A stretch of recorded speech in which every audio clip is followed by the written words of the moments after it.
분들께 퀴즈 2가지를 맞춰드릴 테니까 맞히시는 분은 목양신문을 두드리시면 제가 선물을 제가 한 분도 없으리라 예상합니다. 제가 맞히시는 분이. 자, 첫 번째 퀴즈. 여러분, 뜻밖의 선물을 받았을 때 뭐라고 대답해야 될까요? 5글자로. 뜻밖의 선물을 받았을 때. 오늘 감사주일이니까. 감사합니다. 그런 진부한 대답을 하실 줄 제가 알았습니다. 감사합니다. 고맙습니다. 맞죠? 그런데 정말로 감사하면 어떻게 됩니까? 뭘 이런 걸 다 이렇게. 자, 우리 옆에 분들한테 인사하겠습니다. 뭘 이런 걸 다. 네. 뭘 저녁까지 뭐 이렇게 사주신다고. 감사합니다. 첫 번째였어요. 맞추신 분 없으시죠? 자, 두 번째 퀴즈 나갑니다. 두 번째 퀴즈. 자, 감사절에 이제 어제 우리 이제 이 강대상 위원들이 고생을 많이 하셨는데 과일들이 있습니다. 보통 교회에서는 과일을 진열해 놓고 하지 않습니까? 자, 그러면 이 추수감사절, 감사절에 우리 하나님께서 제일 좋아하시는 과일이 뭘까? 감사절이니까. 감, 그렇죠, 감. 그런 진부한 대답을 제가 하실 줄 알았습니다. 감. 하나님 감 좋아하세요? 그런데 올해 감사절에는 하나님이 다른 과일을 좋아하신다고 합니다. 어떤 과일인지 아세요? 그런 과일을 하나님이 20년 전에 좋아하셨고 2020년을 앞에 두고 있는 오늘은 하나님께서 배를 좋아하세요. 배. 왠지 아세요? 배로 감사드리세요. 배로. 2배로 감사드리세요. 자, 우리 옆에 분들과 인사하겠습니다. 배로 감사합시다. 네. 자, 오늘 철학 시간에 교수님께서 학생들에게 본인이 경험했던 이야기를 한 가지 하십니다. 돈을 뽑으시려고 현금인 출기 앞에 서 계시다가 한 가지 우스운 장면을 봤어요. 어떤 사람이 20불을 뽑기 위해서 카드를 넣고 돈을 뽑으려고 하는데 마침 40불이 나온 거예요. 그랬더니 그 사람이 40불을 들고 홀랑 가버리라는 거예요. 그 다음 사람을 유심히 봤답니다. 어떻게 하나? 그랬더니 그 사람이 또 얼마를 뽑으려고 그걸 입력을 했더니 입력한 거에 2배가 돈이 나오더래요. 기계가 고장난 거죠. 그런데 그 사람은 그 돈을 가지고 창구에 들어가서 이 기계가 고장났으니 나머지 금액은 돌려드리고 빨리 기계를 고치세요 하고 가더라는 겁니다. 자, 그 이야기를 가지고 이제 학교 강의 시간에 가지고 왔어요. 학생들한테 당신들 같으면 어떻게 하시겠느냐라고 하면서 이제 뭐 도덕관념이나 정의나 이런 강의를 하려고 예화를 드신 것 같아요. 마침 본인이 보셨기에. 그때 학생들이 딱 둘로 나뉘더랍니다. 나는 가져가겠다. 뭐 어차피 기계가 고장나서 나온 건데 또 모르고 가져갈 수도 있는 거 아니냐 이렇게 돼서 난 가져가겠다 이런 친구가 있고 이거 돌려줘야 된다. 이렇게 옥신각신 하게 된 거예요. 2패로 나뉘어져서. 그랬더니 학생들이 교수님께 질문을 한 가지 합니다. 어떤 질문이겠어요? 그렇죠. 여러분들도 저한테 그러지 마세요. 목사님이면 어떻게 하겠냐고. 교수님이면 어떻게 하시겠냐고 이렇게 질문을 한 거예요. 그랬더니 교수님의 대답이 여러분 걸작입니다. 어떻게 하는지 아세요? 대답을? 저 같으면 한 번 더 인출할 겁니다. 이렇게 된 겁니다. 한 번 더 인출할 겁니다. 이렇게 된 거예요. 여러분, 이게 무슨 얘기를 하고 싶은 겁니까, 이게? 여러분, 이 돈 앞에서는, 이 만몬 앞에서는 사람의 장사가 없는 거예요.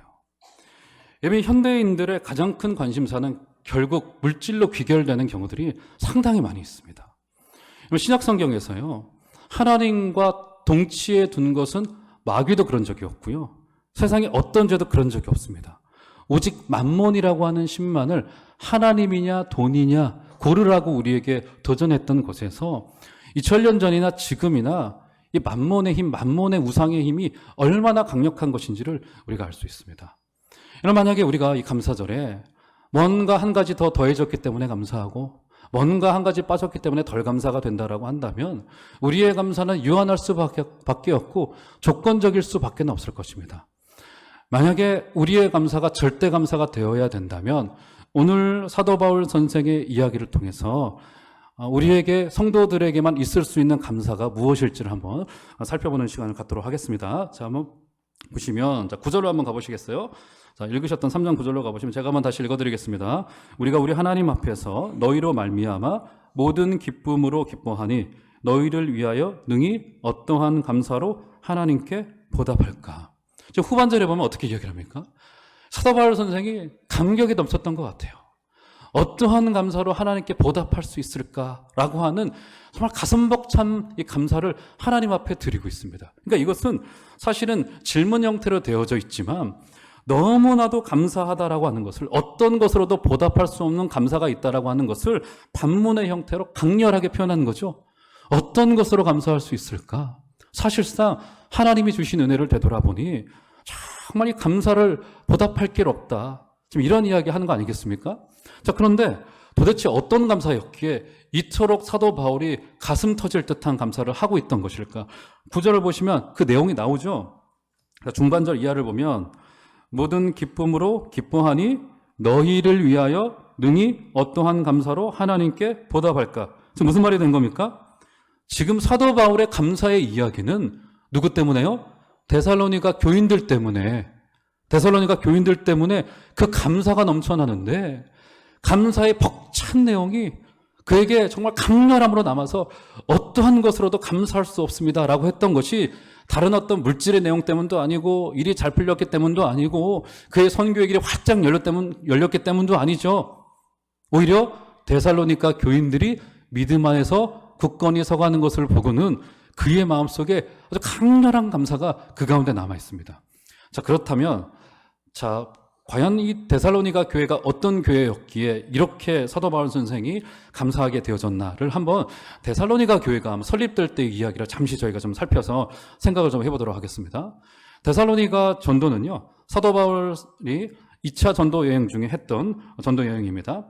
이 데살로니가라고 하는 도시는 마게도니아 지역의 수도와도 같은 곳이었습니다. 우리로 말하자면 어느 정도 됐냐면 경남 지역의 최고 큰 도시가 여러분 어디죠? 거기 출신들 있으실지 모르겠지만, 그죠? 뭐 뻔하죠? 부산이죠, 부산. 경남의 제일 큰 도시는 부산 아니겠습니까? 그 도시처럼 데살로니가는 항구 도시였고요. 무역업이 활발했고 외국인들이 많이 출입하는 곳이었습니다. 도시가 역동적이었고, 그래서 상당히 많은 상류층이 살고 있었던 곳이 바로 데살로니가라고 하는 도시였습니다. 상당히 사상적으로도 자유로웠고요. 소위 어떤 융통성이 많은 그런 좀 도시였습니다. 자, 2차 전도 여행 중에 바울이 이 도시에 도착하여서 복음을 증거하기를 시작을 해요. 자, 그 내용을 조금 좀 가서 살펴보겠습니다. 사도행전 17장으로 가보시면, 성경을 한번 찾아볼게요. 사도행전 17장 1절로 가보시면, 자, 데살로니가 교회가 개척될 때의 이야기가 좀 간략하게 등장합니다. 사도행전 17장 1절로 가보시면, 자, 1절부터 저와 여러분이 좀 교독하여 몇 절을 좀 읽어보도록 할게요. 사도행전 17장 1절. 네, 찾으신 대로 저와 여러분이 교독하여 읽겠습니다. 저부터 1절 읽겠습니다. 그들이 암비볼리와 아볼로니아로 다녀가 데살로니가에 이르니 거기 유대인의 회당이 있는지라. 그들에게로 들어가서 새 안식일에 성경을 가지고 강론하며 뜻을 풀어 그리스도가 해를 받고 죽은 자 가운데서 다시 살아나야 할 것을 증언하고 이르되 내가 너희에게 전하는 이 예수가 곧 그리스도라 하니 어떤 사람 곧 경건한 헬라인의 큰 무리와 적지 않은 귀부인도 고난을 받고 바울과 실라를 따르나. 5절 다 같이 시작. 그러나 유대인들은 시기하여 저자의 어떤 불량한 사람들을 데리고 때를 지어 성을 소동하게 하여 야손의 집에 침입하여 그들을 백성에게 끌어내려고 찾았으나. 네, 여기까지만 일단 읽겠습니다. 지금 데살로니가로 갔더니 어떤 상황이 된 겁니까? 갔더니 예수 믿는 사람이 한 사람도 없고 교회도 설립되어 있지 않은 겁니다. 그래서 유대인의 회당으로부터 시작해가지고 복음을 증거하기 시작합니다. 복음의 내용이 나오죠. 3절에 보면 구약의 뜻을 풀어서 어떤 내용을 증거합니까? 예수께서 예비되었던 메시아이고 그분을 믿어야지만 영생을 얻을 수 있고 구원으로 나올 수 있습니다.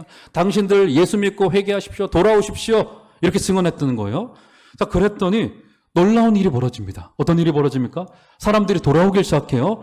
돌아오기 시작하는데 여러분 어떤 사람들이 돌아옵니까? 4절에 보면 어떤 사람들이 돌아오죠? 경건한 헬라인의 큰 무리. 일단 이 사람들은 이방 종교의 지도자들 격임을 여기서 알 수 있습니다. 경건한 헬라인이라고 한 것에서 그들이 이방 종교에 귀의했었던 사람들이고 거기에 지도자 격이었던 것을 알 수 있어요. 더불어서 누가 돌아오죠? 적지 않은 귀부인들이다. 이렇게 말합니다. 지금 무슨 말이 된 겁니까? 데살로니가 지역에 종교적으로나 경제적으로 지도자급에 있었던 상류층의 사람들이 돌아오기 시작한 거예요. 여러분, 복음을 타 지역에 가서 전혀 있지 않던 곳에 복음을 전하면 주로 하층민들이 돌아오는 것이 전례예요. 우리나라도 그랬고요. 그런데 데살로니가 지역만큼은 이상하게도 누가 돌아왔어요? 그 지역의 상류층들이 돌아오기 시작합니다. 사도 바울 본인도 놀랐을 것 같아요. 어떻게 이런 일이? 지금 상류층들이 돌아오고 지금 지도자들이 돌아오고 뭐 이런 상황이 지금 막 벌어지고 만 겁니다. 자, 그런데 문제가 한 가지 발생하죠? 어떤 문제가 발생합니까? 이방인들은 복음을 믿고 돌아왔는데 누가 배척을 하기 시작합니까? 예, 본인의 동족이었던 유대인들이 배척을 하기 시작하는데 어떻게 배척을 하는 겁니까? 여러분 5절을 보시면 그러나 유대인들은 시기하여 저자의 어떤 불량한 사람들을 데리고 때려지어. 이게 무슨 말이 된 거예요? 한마디로 용역을 산 거예요. 지금 말로 하자면. 사람을 사가지고 옛날에도 우리 뭐 정치 불량배들 조폭들 많았잖아요. 그것처럼 이 유대인들 지도자들이 불량한 사람들을 사가지고 데살로니가 시내를 샅샅이 뒤져가지고 바울이 어디에 있는지를 찾아내려고 한 겁니다. 그래서 끝내 바울을 찾지 못하자 누구를 찾아가요? 바울이 머물었던 집, 그 집을 찾아갑니다. 그리고는 어떻게 해요? 그 집 주인을 찾아가요. 그 집 주인에게 죄목을 한 가지 뒤집어 씌웁니다. 어떤 죄목이에요? 너 왜 바울을 거기에 재워줬어? 라고 하는 죄목을 뒤집어 씌워서 그를 끝내 가두어 드리고 맙니다. 그 뒤에 읽지 않았으나 내용을 보면 야손이 보석금을 주고 나와야 됐을 정도로 그는 이미 기소 이상의 과정을 거쳐서 직결 심판으로 죄를 선고받은 상태로까지 이를 정도로 지금 동족 유대인들의 박해와 핍박이 굉장히 기세등등했던 것임을 우리에게서 확인할 수 있습니다. 그래서 바로는 어떻게 했습니까? 야반도주격으로 몰래 거기를 목회하다 말고 급하게 떠나야만 했습니다. 그래서 거기를 떠나서 베레아와 아덴을 거쳐 고린도로 흘러 들어가야 됐을 정도로 나중에 그 불량배들이 베레아와 아단까지도 찾아왔어요. 그럴 정도로 굉장히 박해가 심각했습니다. 자, 이 정도로 왔으면 한번 상상을 한번 해봤으면 좋겠습니다. 바울의 마음이 어땠을까? 마음이 클클했겠죠. 내가 남겨놓고 온 그 어린 성도들, 어린 교회는 과연 어떻게 됐을까? 다시 돌아갈 수는 없고 굉장히 궁금한 마음이 많았고 마치 숙제를 다 끝내지 못한 학생처럼 그 마음에 좀 아쉬움이 많았을 거예요. 그래서 그가 참다 못하여서 어떻게 하냐면 자신의 가장 충성스러운 종 중에 한 명인 디모데 제자를 데살로니가로 파송하여 그 상황을 보고 오라고 한 겁니다. 야, 너 가서 좀 보고 와. 거기 좀 그 김건사님 신앙생활 잘 하고 있는지, 그 주일학교 다니던 그 녀석 교회 잘 나오고 있는지, 성찬식은 제대로 돌아가고 있는지 이거 한번 좀 보고 와야 되겠어. 핍박이 많다고 하는데 어떤지 보고 와 하고 디모데에게 임무를 맡긴 거예요.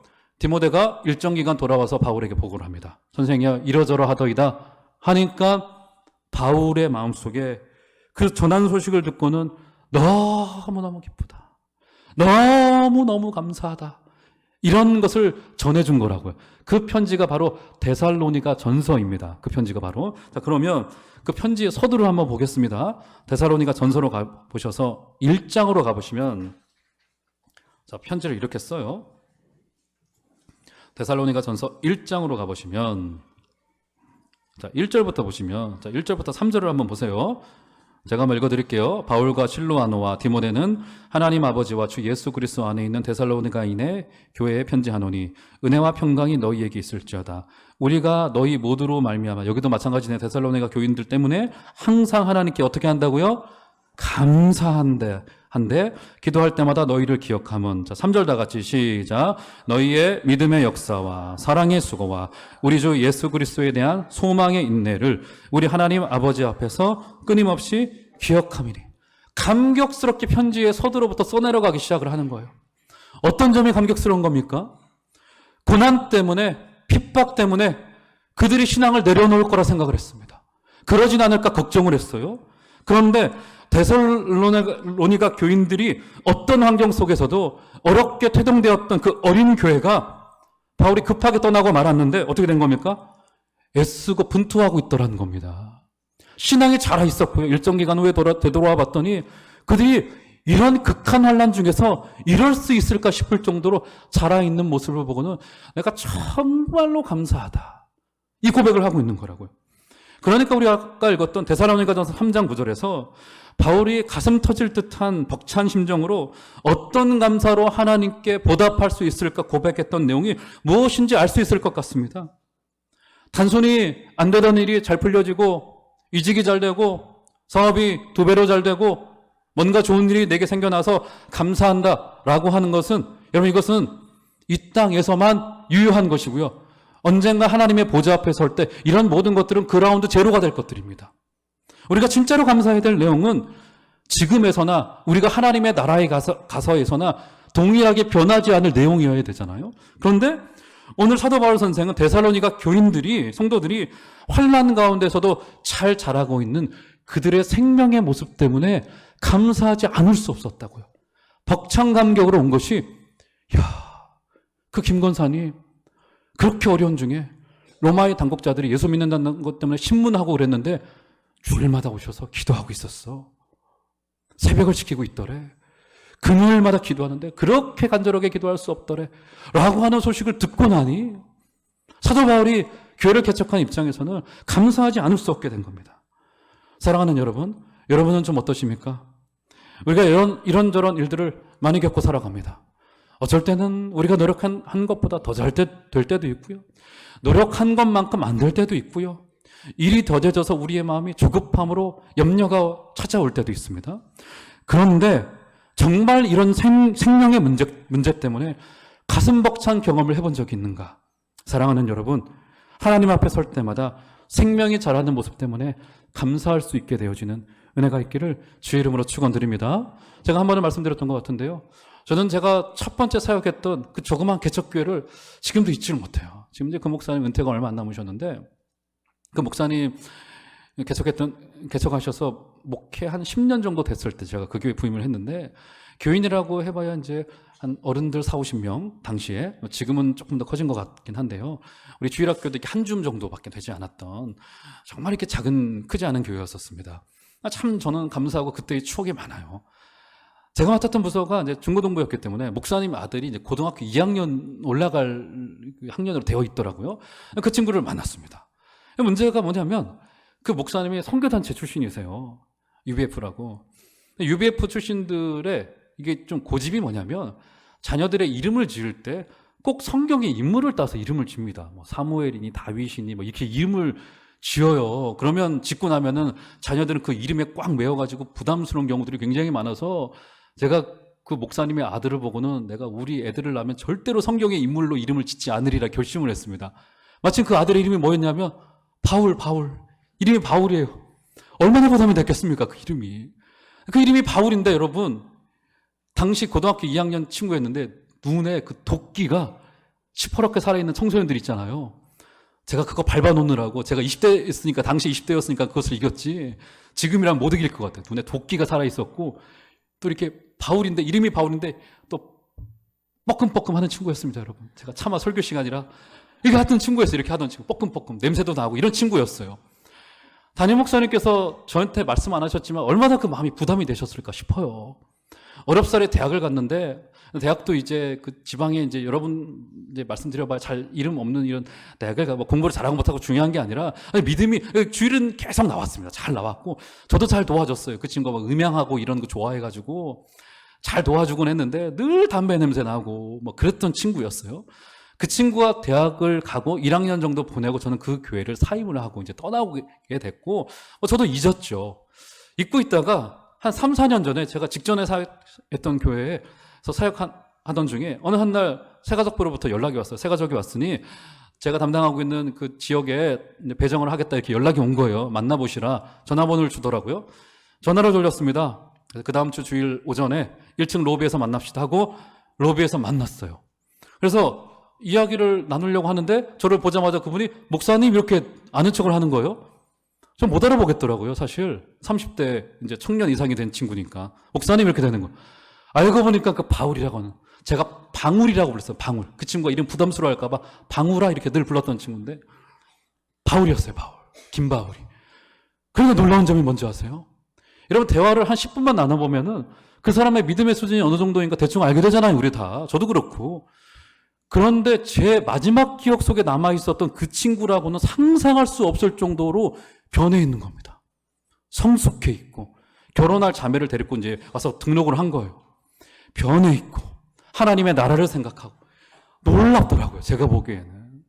아니, 아마 그 친구는 이것을 기적이라고 여기질 못할 거예요. 10수년의 시간이 지났기 때문에. 제가 보기에는 기적이 일어난 거예요. 뻐끔뻐끔했던 친구가 이제 와가지고는 내가 교회를 섬기고 싶다, 이렇게 신앙생활을 해왔다, 하나님이 이렇게 지켜오셨다, 우리 아버지 목회하시느라 고생하셨다, 이런 이야기를 쭉 늘어놓는데 감격스러운 생각이 들더라고요. 여러분, 그 지나온 10수년의 기간 동안 제가 그 친구를 위한 것은 아무것도 없었습니다. 솔직히 기도해 주지도 잘 못했고요. 그런데 그가 이렇게 변해온 모습을 보고는 제 마음속에 어떤 생각이 찾아 들어오냐면 하나님이 하셨구나. 감격스럽더라고요. 사랑하는 여러분, 우리 교회가 감사하게 되어지는데 이런 생명이 자라가는 소식 때문에 감사할 수 있게 되어지는 은혜가 있기를 주의 이름으로 축원드립니다. 야, 그가 자라있더래. 이렇게 변해있더래. 이렇게 망나니 갔던 녀석이 10년이 자라고 나니 교회 성도님들의 기도를 먹고 자라가니 얼굴이 환해지고 담배를 끊고 술도 끊고 얼굴이 맑아지고 기쁨으로 감사하게 되어지고 이런 생명의 소식 때문에 다 감사할 수 있게 되어지는 복된 은혜가 있기를 주의 이름으로 축원드립니다. 자, 그래서 진짜 감사는요, 이처럼 사도 바울이 환난 속에서도, 데살로니가 교인들도 환난 속에서도 하나님의 시선으로 그 환난을 어떻게 바라보느냐의 문제였습니다. 자, 그래서 진짜 믿음과 그들이 가졌던 시선과 태도가 무엇이었는지를 한번 봤으면 좋겠는데, 데살로니가전서 3장 1절로 가보시면 몇 가지 내용이 좀 등장을 합니다. 한번 가보시겠어요? 데살로니가 3장으로 가보시면 3장 1절부터 3절을 보시면 자, 이렇게 이야기를 합니다. 제가 한번 읽어드릴게요. 이러므로 우리가 참다 못하여 우리만 아덴에 머물기를 좋게 생각하고 우리 형제 곧 그리스도의 복음을 전하는 하나님의 일꾼인 디모데를 보내노니, 자, 디모데를 이렇게 보냈습니다. 이는 너희를 굳건하게 하고 너희 믿음에 대하여 위로함으로, 자, 3절 다 같이 시작. 아무도 이 여러 환난 중에 흔들리지 않게 하려 함이라. 우리가 이것을 위하여 세움 받은 줄을 너희가 친히 알리라. 자, 3절을 한번 눈을 떠보세요. 어떻게 이야기를 하는 겁니까? 아무도 이 여러 환난 중에 흔들리지 않게 하려 함이라. 우리가 이것을 위하여 세움받을 줄을. 이게 무슨 말인 겁니까? 사도 바울이 세움받은 이유와 디모데가 파송받은 이유가 그들이 환난 중에서 잘 서갈 수 있도록, 이겨갈 수 있도록. 무슨 말입니까? 데살로니가 교인들에게 복음은 이미 그들에게 복음이 증거되어지는 그 순간부터 환난이 이미 예고되어져 있던 겁니다. 그 정도가 어느 정도였냐면 4절을 보시면 이렇게 말합니다. 4절도 다 같이 한번 읽겠습니다. 시작. 우리가 너희와 함께 있을 때 장차 받을 환난을 너희에게 미리 말하였는데 과연 그렇게 된 것을 너희가 아느니라. 어떻게 된 거예요? 4절로 보시면 여러분, 사도 바울 선생이 데살로니가 교인들에게 복음을 증거할 때 어떤 것도 같이 가르친 겁니까? 장차 받을 환난을 너희에게 미리 말하였다. 무슨 말입니까? 데살로니가 교인들이요, 예수 믿으십시오.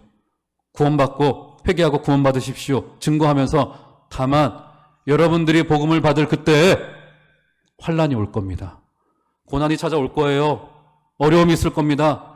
게다가 복음을 믿었던 자들이 누굽니까? 데살로니가 교인들의 상류층들이었죠. 로마의 특권과 기득권을 누리던 사람들이었어요. 헬라인의 종교 지도자들이었습니다. 그들이 복음으로 돌아오는 순간 어떻게 되겠습니까? 그들이 가지고 있는 기득권과 유익과 이익들을 전부 다 내려놓아줘야 되는 상황이 발생한다고요.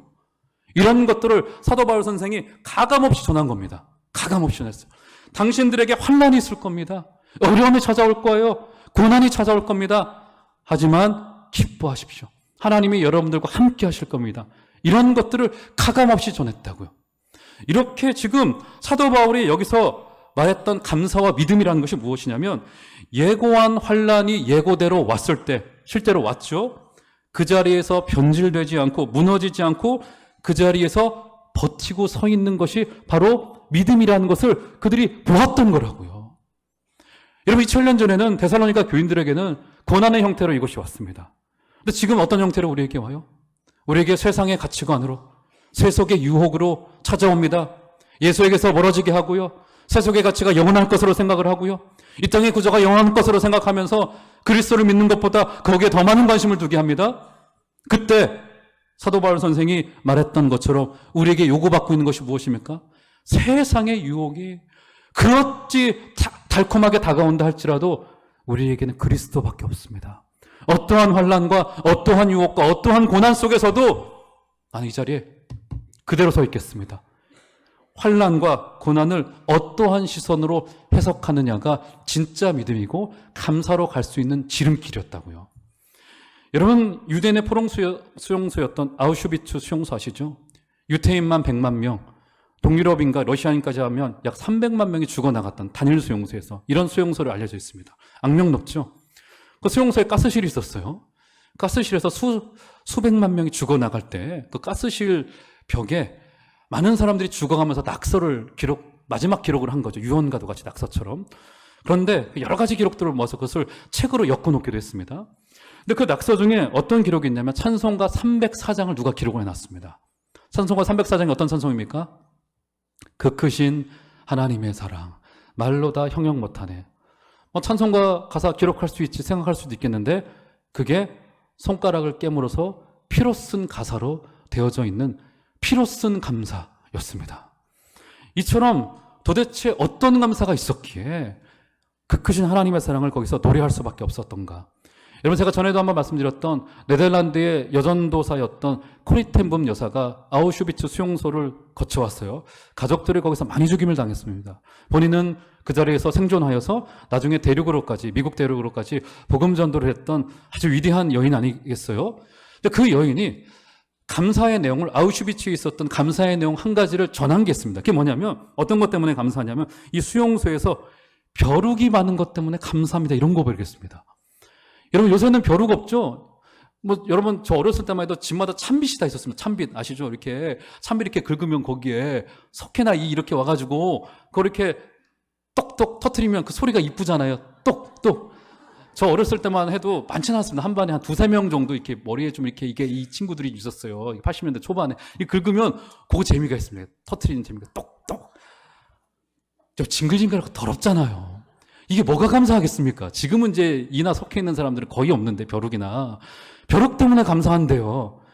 왜 그런가 되돌아봤더니 벼룩이 많은 게 감사한데 왜 그러냐면 그러니까 여성들은 또 머리가 기시니까 벼룩이 더 많았던 것 같아요.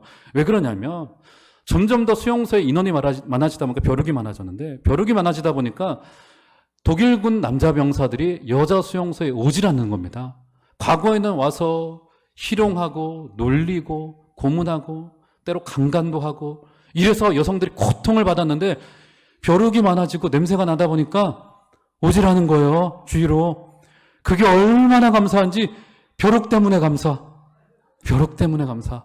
여러분, 그래서요, 결국 감사라고 하는 것은 우리의 어떤 조건이 나아지는 것이 감사가 아니라 어떤 환경 속에서도 어떠한 고난 중에서도 그것을 어떤 해석의 눈으로 바라보느냐, 쳐다보느냐. 우리가 삼복 후퇴할지라도, 지금 패퇴할지라도, 지금은 승리하지 못하는 것 같아 보일지라도 그것이 어떻게 되는 겁니까? 우리가 믿음의 눈으로 해석하면 감사하게 되는 겁니다. 얼마나 감사할 수 있게 되냐면요, 제가 마지막으로 한 가지 예를 들어드리고 말씀을 마치도록 하겠습니다. 여러분, 예를 들어 생각을 한번 해봤으면 좋겠어요. 여러분들이 집을 팔려고 매매 계약을 하려고 하고 있습니다. 100억짜리 집이라고 생각을 해보도록 하겠습니다. 기분 좋게. 제가 1억짜리 집이라고 생각하려다가 기왕 상상하는 김에 100억짜리 집. 여러분이 계약을 팔려고 해요, 집을. 자, 계약자가 살려고 가지고 왔습니다. 계약금을 들고 왔어요. 주로 계약금 어느 정도 내는 겁니까, 여러분? 10분의 1? 저는 안 해봐서 잘 모르겠어요. 10분의 1 정도 낸다고 해봐요. 그럼 10억 정도 가져오고 오면 되겠죠. 그런데 계약자가 왔는데 얼마를 가지고 왔냐면 100억을 가지고 와서 계약금을 내놓았습니다. 계약자가 어떤 마음을 가지고 온 겁니까, 여러분? 이 집을 반드시 산다는 겁니까? 안 산다는 겁니까? 이 집을 반드시 산다는 보증으로 100억을 가지고 온 거죠. 그 값 그대로 가져온 거 아니겠습니까? 여러분, 하나님이 우리를 인도하실 때, 우리의 인생의 궁극적인 그림을 가지고 오실 때 이루어 가시고 만들어 가시는데 그 보증으로 누구를 데리고 오신 거예요? 아들의 목숨값을 우리가 태어나기도 전에 우리를 위하여 십자가에 달리셔서 그 값을 지불하고 우리를 사셨다는 거. 이거는 우리를 끝날까지 인도하시겠다는 겁니까? 안 하시겠다는 겁니까? 반드시 인도하시겠다라고는 하나님의 의지가 담긴 표현이 바로 아들을 십자가에 달아서 죽이면서까지, 야, 봐. 이 정도야. 내가 너를 반드시 여기까지 인도할 거야. 내가 반드시 지금 환란이 있더라도 흔들리지 마. 변질되지 마. 그 환란은 복음 안에 때로 있는 거고 내가 너와 함께 할 거야. 내가 아들을 달아서 너를 사랑했어. 라고 하는 하나님 편에서의, 계약자 편에서의 그 보증금. 누구요? 아들의 목숨값이 달려서 오신 여러분이 앉아있는 자리가 바로 아들의 목숨값이 달린 자리라고요. 그렇기 때문에 여러분, 우리의 감사는요, 정확히 내자 이외에는 존재하지 않습니다. 어떤 감사요? 절대 감사. 따라합시다. 절대 감사. 여러분의 평생을 통하여서 2019년을 마무리해 가면서 20년을 준비해 가면서 여러분의 믿음 속에, 삶 속에 절대 감사만이 넘쳐나게 되어지는, 때로는 복음은 우리에게 환난을 가져옵니다. 유혹을 이겨가야 되고요. 그거 하지 말아야 되고요. 저거 해야 될 때 있습니다. 그때 우리가 실패하는 것 같으나 하나님의 놀라우신 은혜 붙들고 승리하시는 여러분들 다 되어주시기를 주의 이름으로 축원드립니다.